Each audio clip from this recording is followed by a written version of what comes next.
5 décembre 1902. Ville de New York, États-Unis d'Amérique.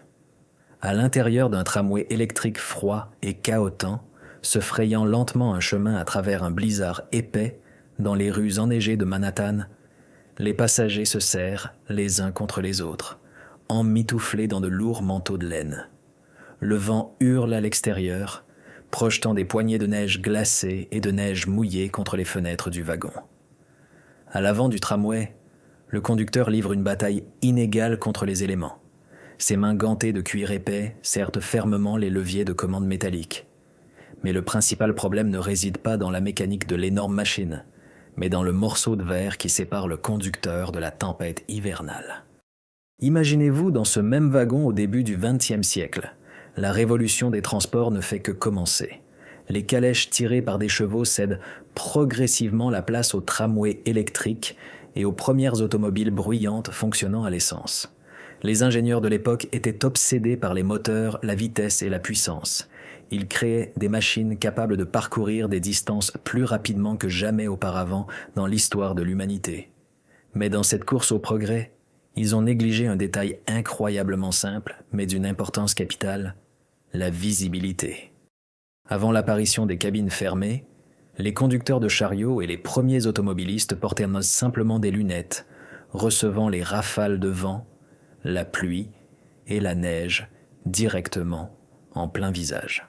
À mesure que les véhicules gagnaient en vitesse, les fabricants ont commencé à installer des pare-brises pour protéger les occupants des intempéries. Cependant, cette innovation a engendré un nouveau problème mortel. Dès qu'il pleuvait ou neigeait, le verre transparent se transformait instantanément en une barrière impénétrable. En ce froid matin new-yorkais de 1902, le conducteur d'un tramway était un homme épuisé qui devait, toutes les quelques minutes, utiliser la seule méthode de nettoyage du pare-brise disponible à l'époque. La conception du tramway prévoyait un pare-brise divisé. Pour voir quoi que ce soit à travers la neige qui tombait, le conducteur était obligé d'ouvrir grand le volet supérieur de la fenêtre. À ce moment-là, le vent glacial et la neige mouillée pénétraient directement dans la cabine, arrosant non seulement le conducteur lui-même, mais aussi les passagers assis à l'avant. Lorsque le froid devenait insupportable, le conducteur fermait la fenêtre. Mais une minute plus tard, la vitre se couvrait à nouveau d'une épaisse croûte blanche. Il devait alors arrêter le lourd tramway, prendre un chiffon, sortir dans la rue glaciale et essuyer manuellement l'extérieur de la vitre. Ce processus se répétait des dizaines de fois par trajet. Le tramway s'arrêtait constamment, retardant la circulation de toute la ville, et les passagers souffraient du froid insupportable chaque fois que la fenêtre s'ouvrait à nouveau. Tous considéraient cela comme un mal inévitable, une fatalité que l'humanité devait simplement accepter pendant les mois d'hiver. Tous, sauf une femme assise dans ce même wagon.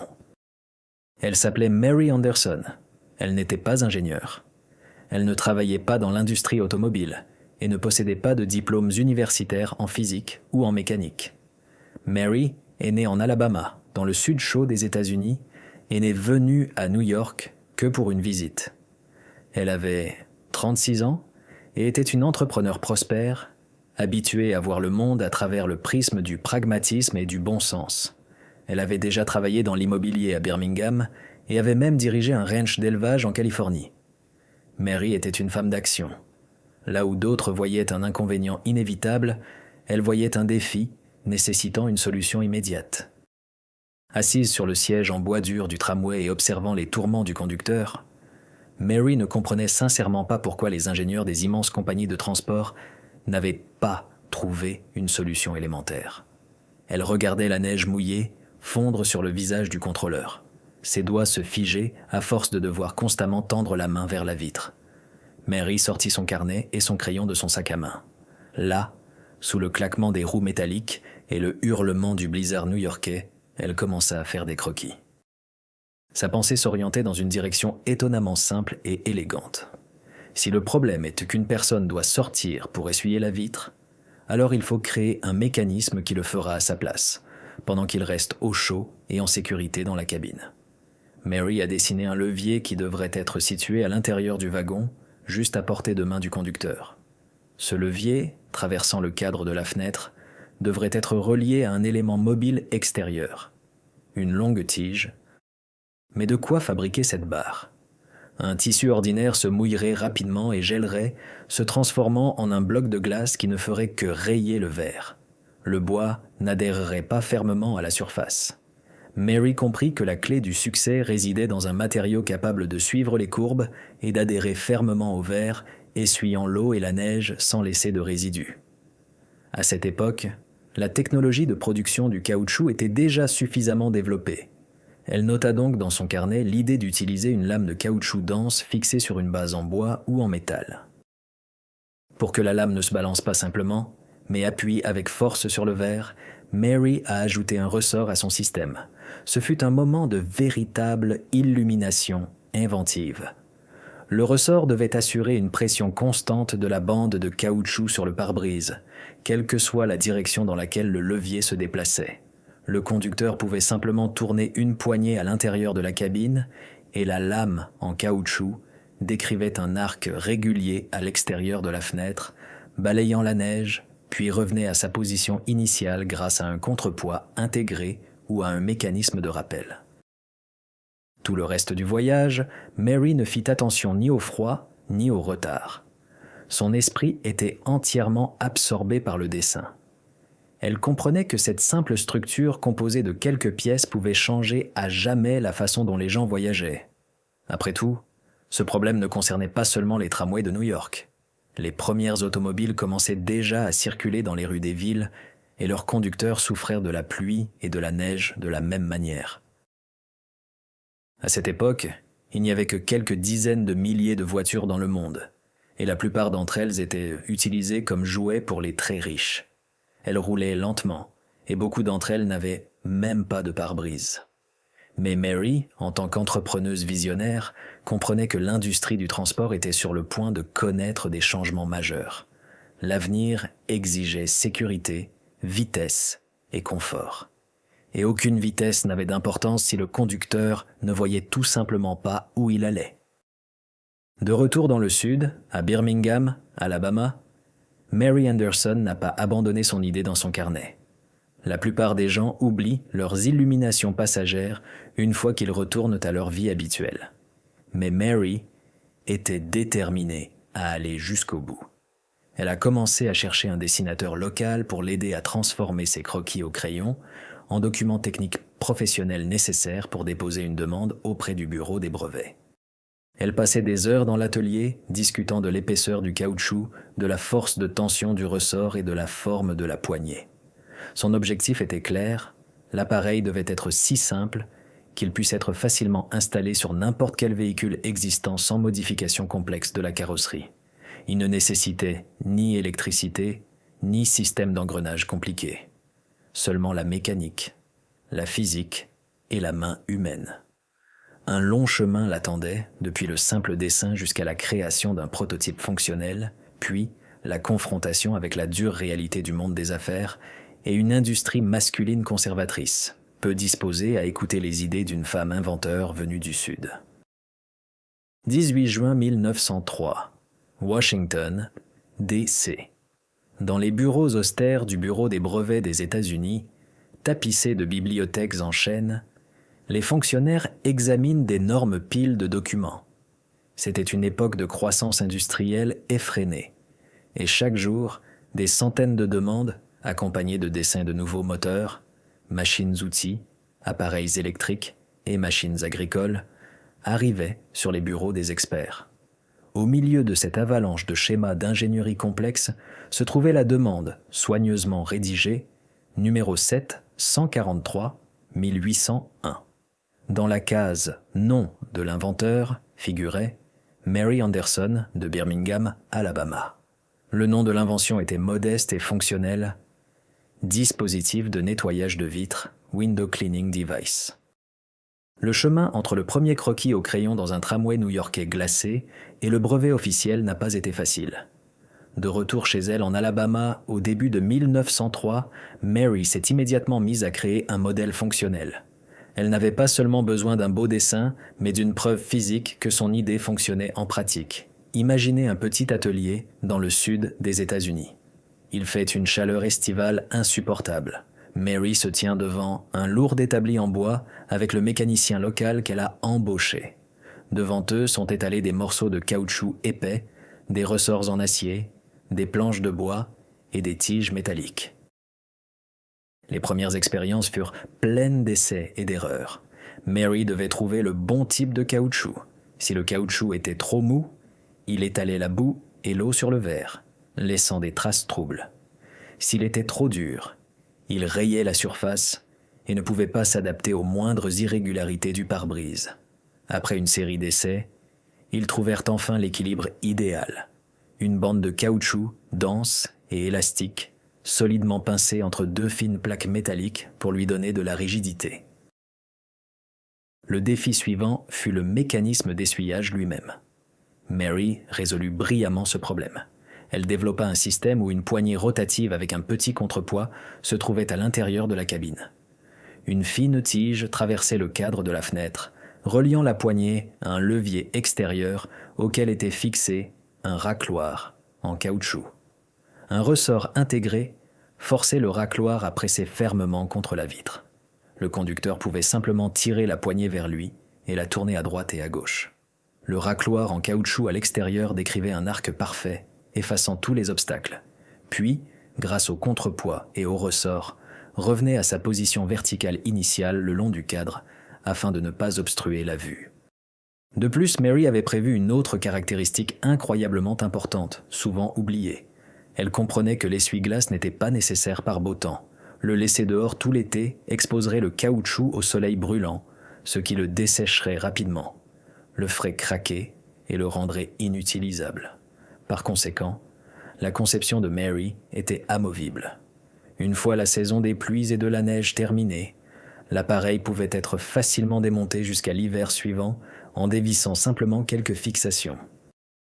Lorsque le prototype fut enfin prêt, Mary mena ses propres tests. Elle fixa l'appareil sur la vitre et commença à le mouiller avec de l'eau, simulant une pluie battante. Un simple mouvement de la main de l'intérieur suffisait à rendre la vitre parfaitement propre, sans qu'il soit nécessaire d'ouvrir la fenêtre ou de sortir. Le mécanisme fonctionnait à la perfection. C'est ce prototype fonctionnel et les dessins détaillés qui lui permirent, en novembre 1903, d'obtenir un brevet officiel d'une durée de 17 ans. Forte de son brevet, Mary Anderson était convaincue que son invention connaîtrait un succès immédiat. Elle croyait sincèrement que les compagnies de transport se bousculeraient pour acquérir les droits de fabrication de son appareil. Après tout, il s'agissait d'une solution peu coûteuse, simple et efficace à un problème qui affectait des milliers de conducteurs chaque jour. Mary commença à rédiger des lettres et à envoyer des propositions commerciales aux grandes entreprises de fabrication et de transport, leur proposant d'acheter une licence pour produire son dispositif de nettoyage de pare-brise. L'une des destinataires était la société canadienne Dinning & Eckenstein, un important fabricant d'équipements. Mary a soigneusement emballé des copies de ses dessins, la description du brevet et, peut-être même, une petite maquette de démonstration, puis a expédié le colis vers le nord. Elle a attendu la réponse pendant plusieurs semaines, espérant que cette transaction marquerait le début de l'adoption à grande échelle de ces essuie-glaces. Lorsque la lettre de réponse arriva enfin, Mary déchira avec impatience l'enveloppe. Mais le texte sur le papier épais du bureau fut un véritable coup dur pour elle. La réponse de la direction de l'entreprise stipulait « Nous ne pensons pas que cet appareil ait une valeur commerciale justifiant notre participation à sa fabrication et à sa vente. » Ce fut un refus poli mais absolument catégorique. Et il ne fut pas le seul. Répétition après répétition, en s'adressant à différentes entreprises, Mary se heurtait à un mur d'incompréhension et d'attitude condescendante. L'industrie automobile, au début du XXe siècle, était entre les mains d'ingénieurs masculins qui se concentraient sur la mécanique des moteurs à combustion interne, les transmissions et les performances routières. Les questions de confort et même de sécurité de base étaient souvent reléguées au second plan. De plus, les arguments que Mary a entendus en réponse à ces propositions semblent aujourd'hui absolument ridicules. Les experts de l'industrie automobile ont affirmé très sérieusement qu'une raclette en caoutchouc se déplaçant devant les yeux du conducteur le hypnotiserait ou le distrairait de la route, créant ainsi un danger encore plus grand qu'un simple pare-brise sale. Les ingénieurs ont affirmé qu'il était beaucoup plus sûr pour les conducteurs de sortir la tête par la fenêtre latérale sous une pluie battante, comme autrefois, plutôt que de regarder à travers un pare-brise ou une sorte de bâton va-et-vient. Ces refus comportaient-ils une part de mépris parce que l'inventrice était une femme sans formation d'ingénieur? Les historiens s'accordent à dire que cela a joué un rôle important. En 1903, le monde des affaires était sévèrement patriarcal. Les idées venant des femmes, en particulier dans les domaines techniques, n'étaient souvent pas prises au sérieux, aussi brillantes et évidentes soient-elles. Les entreprises ne pouvaient tout simplement pas croire qu'une femme de l'Alabama, sans bagage technique, ait pu résoudre un problème auquel les vrais ingénieurs n'avaient même pas pensé. Les années passèrent. Le brevet de Mary Anderson arrivait inexorablement à expiration. L'industrie automobile se développait à un rythme colossal. En 1908, Henry Ford lança sur le marché sa légendaire Model T, qui rendit l'automobile accessible aux masses. Le nombre de voitures sur les routes augmentait de façon exponentielle, et à mesure que les voitures devenaient plus rapides et que la circulation s'intensifiait, le problème de la visibilité par mauvais temps devenait de plus en plus critique. Le nombre d'accidents dus à des conducteurs qui ne voyaient pas la route sous la pluie et la neige augmentait. Les mêmes ingénieurs qui, il y a quelques années, avaient rejeté l'idée de Mary comme distrayante et commercialement non rentable, commençaient maintenant à chercher frénétiquement une solution. Mais le temps de Mary s'épuisait. Son brevet devait expirer en 1920, et pendant toutes ces 17 années, elle n'avait pas gagné un seul centime grâce à son invention révolutionnaire. Personne n'avait acheté son appareil et personne ne lui avait payé pour le droit de le fabriquer. Mais l'histoire ne s'arrête pas là. Une idée, une fois lancée dans le monde, ne peut disparaître sans laisser de traces, surtout si elle résout un problème fondamental. Les essuie-glaces de Mary Anderson attendaient leur heure, et bientôt, le monde de l'automobile fut contraint de reconnaître sa catastrophique erreur. Le 26 octobre 1922, Détroit, Michigan. Les usines de la Cadillac bourdonnent d'activités incessantes. Sur les chaînes de montage, des automobiles neuves et rutilantes sont assemblées, prêtes à être expédiées à leurs riches propriétaires à travers le pays. C'est à cette date que la direction de Cadillac prend une décision historique qui changera à jamais l'industrie automobile. Pour la première fois dans l'histoire de la production automobile en série, des essuie-glaces mécaniques pour le pare-brise sont inclus en équipement standard sur chaque voiture produite. Ce fut un tournant décisif. Cette invention même que les ingénieurs et les hommes d'affaires qualifiaient il y a 2 décennies de distrayante et de commercialement non rentable est soudainement devenue une partie intégrante de la conception automobile. Bientôt, d'autres géants de l'industrie automobile américaine ont suivi l'exemple de Cadillac.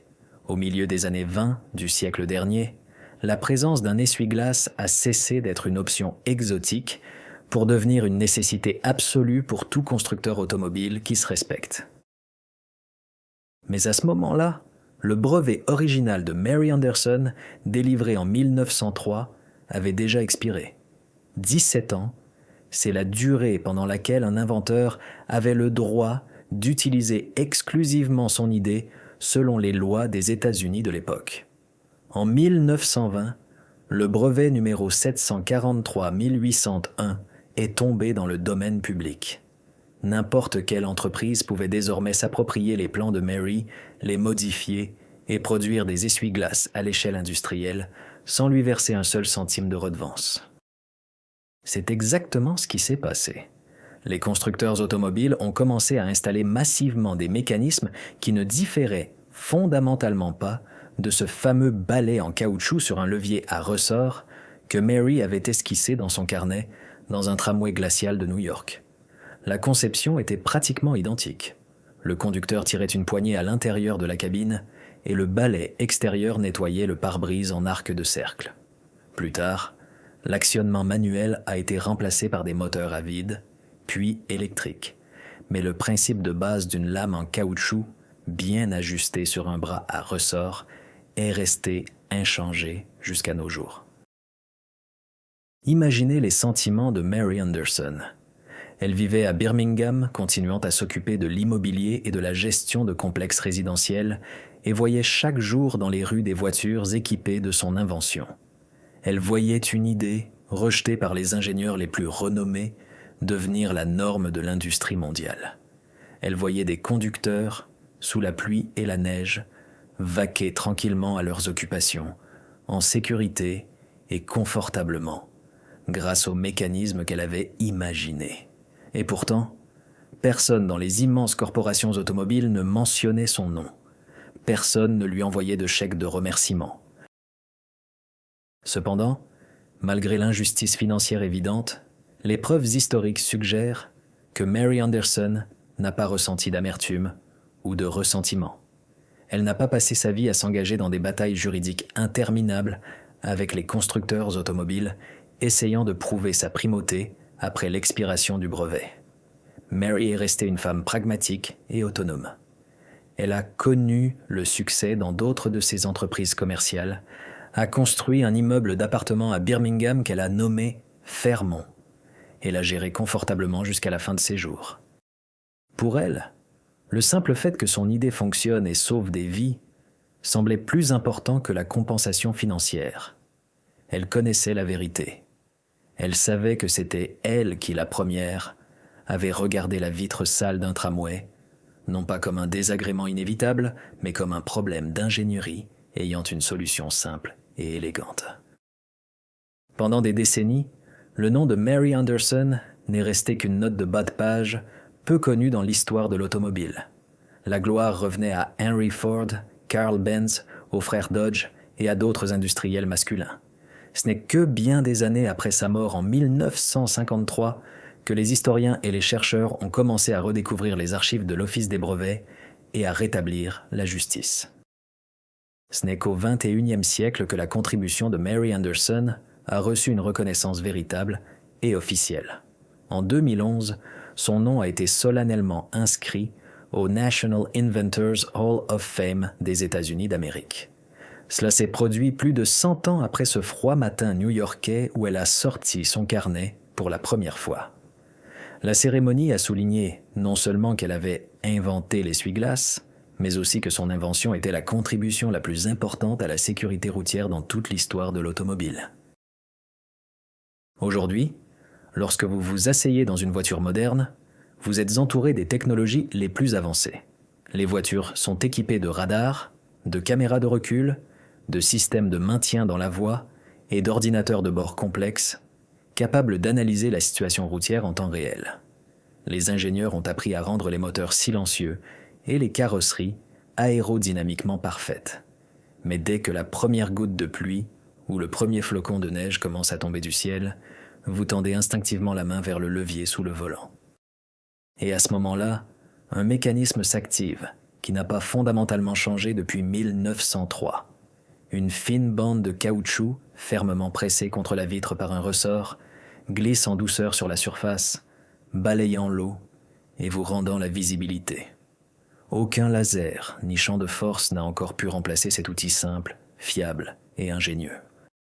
L'histoire de Mary Anderson est un puissant rappel que les véritables innovations ne naissent pas toujours dans des laboratoires rutilants ou dans l'esprit d'universitaires. Parfois, les plus grandes découvertes viennent de gens ordinaires qui ont suffisamment d'observation pour remarquer un problème et suffisamment de courage pour essayer de le résoudre. Un trajet en tramway enneigé, un carnet, un esprit vif et le refus de tolérer l'inconfort. Il a suffi de cela pour transformer chaque voiture qui sortirait jamais de la chaîne de montage. La prochaine fois que vous traverserez une pluie battante ou une tempête de neige, regardant le monde à travers un verre propre, pensez à Mary Anderson, la femme de l'Alabama qui a donné à l'humanité une vision claire de la route à venir.